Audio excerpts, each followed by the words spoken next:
Hi friend, तुमचं पुन्हा एकदा माझ्या ह्या चॅनलवर सहस्र स्वागत. आज एक विशेष विशेष विषय घेऊन मी माझ्या चॅनलवर तुमच्यासमोर आलेलो आहे. तत्पूर्वी तुम्ही यापूर्वी जर या चॅनलला सबस्क्राईब केलं नसेल तर या चॅनलला लाईक, शेअर आणि सबस्क्राईब करा, जेणेकरून या पुढील ग्रामर संदर्भात किंवा मार्गदर्शनप्रती लेक्चर असतील किंवा लेक्चर अपलोड केले जातील ते तुम्हाला पाहायला मिळतील. आजचा विषय म्हणजे बऱ्याच पालकांनी सांगितल्यानुसार मी आपल्यासमोर घेऊन आलेलो आहे की माझा मुलगा हा 4थी 5वीला गेला, परंतु याला इंग्रजी हा विषय खूप अवघड जातो, त्याला जमत नाही, त्याला वाचता येत नाही, त्याला स्पेलिंग तयार करता येत नाही, यासाठी काय करता येईल. अशा बऱ्याच पालकांनी ज्यावेळी मला वेळोवेळी विचारलं त्यावेळी मी त्यांना स्पष्ट आणि एकदम एका वाक्यात उत्तर दिलं. ते म्हणजे असं, मी त्यांना सांगितलं की मुलांना फोर्स करू नका. प्रथमतः त्यांना पोपटपंची म्हणू नका की इंग्रजी वाक्य सेंटेन्सेस ते पाठ करतील असं त्यांना बनवू नका. प्रथमतः मी त्यांना अजून एक गोष्ट सांगितली की सुरुवातीला त्याची जी भाषा आहे की मातृभाषा मराठी याकडे आपण विशेषतः लक्ष द्या. जर एखाद्या विद्यार्थ्याला मराठी भाषा अतिउत्तम येत असेल आणि त्याला जर इंग्रजी भाषा अडत असेल किंवा बोलता येत नसेल, लिहिता येत नसेल, तर त्यामध्ये घाबरण्यासारखं काहीच नाही. कारण आपण बघतोय आजकाल सर्वच ठिकाणी इंग्लिश मिडियमचा सर्व बट्ट्याबोळ चालू आहे. मुलाला इंग्लिश मिडियममध्ये आपण घालतो आशेपोटी की त्याला इंग्लिश बोलता येईल, इंग्लिश वाचता येईल. पण तुम्हालाही माहीत आहे की त्या ठिकाणी खरंच मुलगा इंग्रजी बोलतो का? जाऊ द्या, तो विषय वेगळा.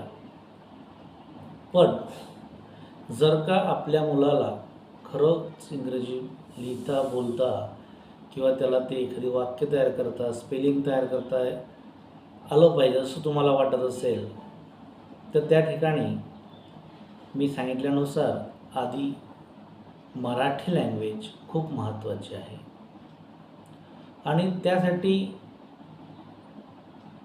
बेसिक इंग्लिश खूप महत्त्वाचं आहे. कारण आपण बघतोय बऱ्याच ठिकाणी आज क्लासेस आहेत की आम्ही बेसिक शिकवतो, परंतु आईवडील त्या ठिकाणी मोठे आशेपोटे ॲडमिशन घेतात, पण आउटपुट तुम्हाला माहीत आहे काही मिळते का, हा एक प्रश्न आहे. बेसिक शिकवण्याच्या काही पद्धती असतात. जसं मी Dwarka English spoken and grammar या माझ्या चॅनलवर आज तुम्हाला या संदर्भात अतिशय सोप्या आणि सरळ भाषेमध्ये सांगू इच्छितो. कारण मी सध्या रेग्युलरली बेसिक स्पीकिंग अँड ग्रामरचे बॅचेस कंडक्ट करतो. पहिल्यांदा ज्यावेळेस आपण मुलाला इंग्रजी शिकवण्यासाठी अट्टाहास धरतो, तत्पूर्वी आपण आधी त्याचं मराठी चेक करणं खूप गरजेचं आहे. जर त्याला मराठीचं अवगत नसेल तर त्याला आधी मराठीची बाराखडी क, का, की, को, के, कै, कम, का यासारखे शब्द त्याला येतात की नाही ते आधी बघणं महत्त्वाचं आहे. त्याला मराठी वाचता जमते का? त्यानंतर त्याला लहान लिपी, मोठी लिपी या लिहिता येतात का, त्या ओळखता येतात का, त्यामधला फरक जाणून घेणं खूप महत्त्वाचं आहे. त्यासाठी सराव ही गोष्ट खूप महत्त्वाची.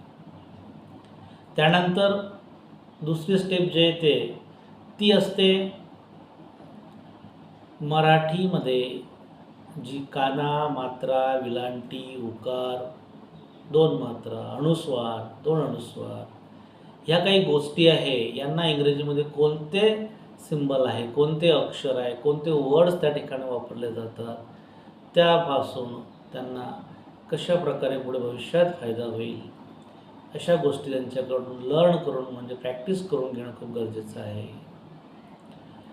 आणि तिसरी जे स्टेप आहे ती म्हटलं म्हणजे त्या ठिकाणी आपण जे म्हटलं की मराठीमध्ये जी बाराखडी असते, कला काय म्हणतात, खला काय म्हणतात, गला कसं ओळखलं, ग कसं लिहिलं जाते, अशा प्रकारची बाराखडी त्यांच्याकडनं लिहिली गेली पाहिजे. जर सुरुवातीला तुम्ही या 3 स्टेप मार्फत जर मुलांचा सराव केला तर त्यांच्यामध्ये एक आत्मविश्वास निर्माण होतो की मला काहीतरी जमते. आणि हळूहळू त्यांना ज्याप्रमाणे ते लर्न होते, त्यांना ते रिसीट होते, क्रॅम त्यांच्याकडनं केलं जाते, त्यानंतर त्यांना एक सोपा असा शब्द घेऊन जर त्याची फोड करून जर आपण त्यांना सांगितलं की बेटा याचं स्पेलिंग असं होते, असं तयार होते. उदाहरण जर बघितलं तर असं आपण घेऊया की राम हा शब्द आहे. आता हा शब्द त्यांना लिहिताना खूप प्रॉब्लेमॅटिक असेल कारण तो बेसिक आपण त्यांना शिकवतो आहे. तर राम हा शब्द फोडून लिहिताना र अधिक काणा अधिक म असा उच्चारामार्फत आणि लिहून त्यांना सांगायचं.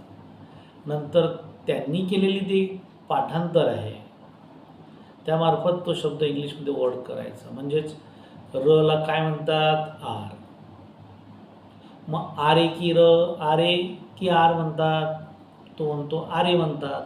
पण त्यांना सांगायचं की ज्या ठिकाणी काणा दिलेला असतो त्या ठिकाणी आरे लिहायचं. मग तो म्हणतो आरे, रामचं आर की कानाला ए म्हणजे रा झालं. नंतर त्या ठिकाणी म आहे, मला काय म्हणतात, तो म्हणतो येम ए. पण त्यांना सांगायचं की ज्यावेळेस एखादी शब्द असतो शब्दाच्या शेवटी जर कान्हा नसेल तर त्या ठिकाणी ए लिहायचा नाही. जर ते कान्हा दिलेलं असेल त्या ठिकाणी ए लिहायचं. म्हणजे तो काय करतो, केव्हा केव्हा आपण ते बाराखडीनुसार राचं आरे लिहितो, मचं ये मी लिहितो, रामा होते.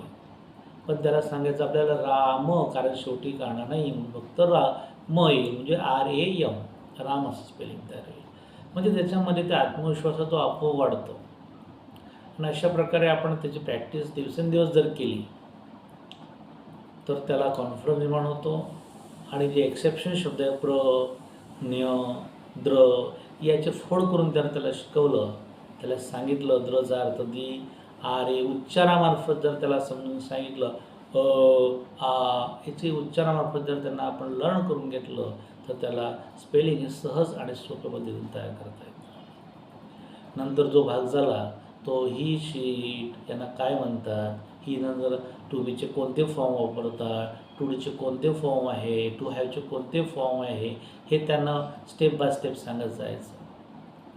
सहाय्यकारी क्रियापद हेल्पिंग वर्ड, ऑक्झिलरी वर्ड कसे असतात त्यांचं पाठांतर त्यांच्याकडून हळूहळू करून घ्यायचं आणि नंतर त्यांचे वाक्य करणं त्यांना शिकवायचं. म्हणजे असं जर का केलं तर त्यांचं बेसिक आत्मविश्वास वाढतो आणि त्यांच्या मनातील इंग्रजीविषयी भीती कमी होते कारण त्यांना यायला लागतं.